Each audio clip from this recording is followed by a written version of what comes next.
네, 유엔 총회에서 북한 핵 관련 결의안 3건이 잇따라 채택됐습니다.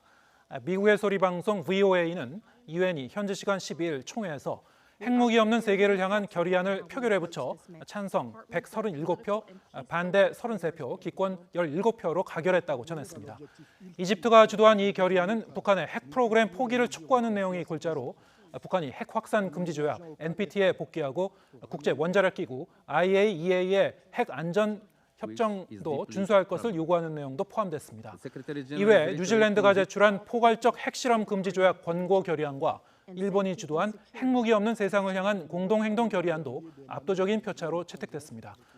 북한은 핵무기 없는 세계를 향한 결의안엔 기권표를 던졌고 나머지 2가지 결의안엔 반대표를 냈습니다. 네, 이렇게 북한이 미국의 안전보장이사회 소집에 반발하면서 연일 강경 대응을 시사하고 있는데요. 미국은 경고하면서도 유연한 협상을 할 준비가 돼 있다며 2가지 메시지를 보내고 있습니다. 북한이 제시한 연말 협상 시한이 다가오는 가운데 북미 협상 전망 어떤지 취재기자와 알아보겠습니다. 김지선 기자. 네, 통일부에 나와 있습니다. 네, 시간이 갈수록 북한의 도발 가능성이 더 높아지고 있는 건가요?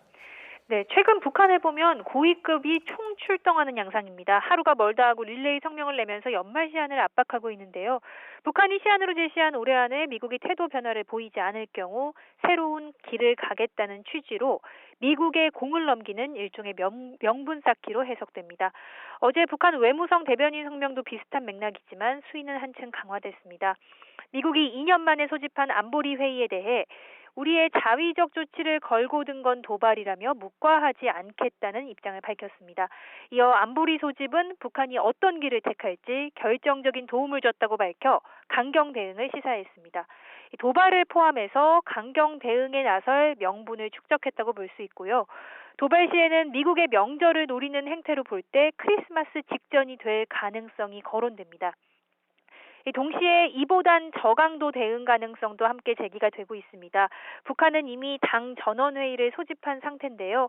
지난해 핵실험 또 미사일 실험 중단 결정을 내린 것도 이 전원회의였는데 연말 전원회의에서는 이 결정을 번복하는 것만으로도 미국에 대한 압박 조치가 될 것이라는 분석이 나옵니다.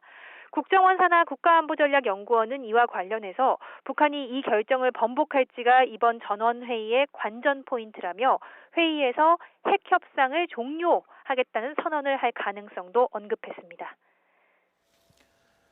네, 크리스마스까지는 열흘 남짓 남았는데 대화의 여지가 남아 있습니까? 네, 안보리 회의를 소집하긴 했지만 미국은 경고뿐 아니라 대화 메시지도 동시에 보냈습니다. 때마침 스티븐 비건 대북 특별대표가 모레 우리나라를 찾아 3일 정도 머물 것으로 알려졌는데요. 이 기간 동안 북측과 접촉을 시도할 것으로 보입니다. 비건 대표의 방한은 지난 8월 이후 넉 달 만입니다. 당시에도 협상 준비가 돼 있다며 북한에 대화의 손짓을 보냈지만 만남은 성사되지 않았습니다. 북한이 이런 접촉에 호응에 나올지는 미지수입니다. 그동안 입장을 보면 미국이 태도 변화를 보일 때 대화가 가능하다고 강조해왔습니다.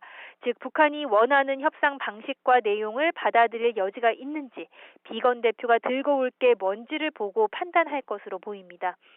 어제 외무성 성명에선 미국이 대화 타령을 하고 있지만 우리에게 내놓을 것이 없는 것이 자명하다고 해서 대화에 큰 기대를 안 하는 듯한 모습을 보이기도 했습니다. 하지만 북한이 지금 대형 도발에 나설 경우 지난해 쌓아온 미국과의 관계를 돌이키기 어려울 것이라는 관측이 많습니다. 현재 릴레이 성명을 내는 것도 그런 초조감을 드러낸 것이고요.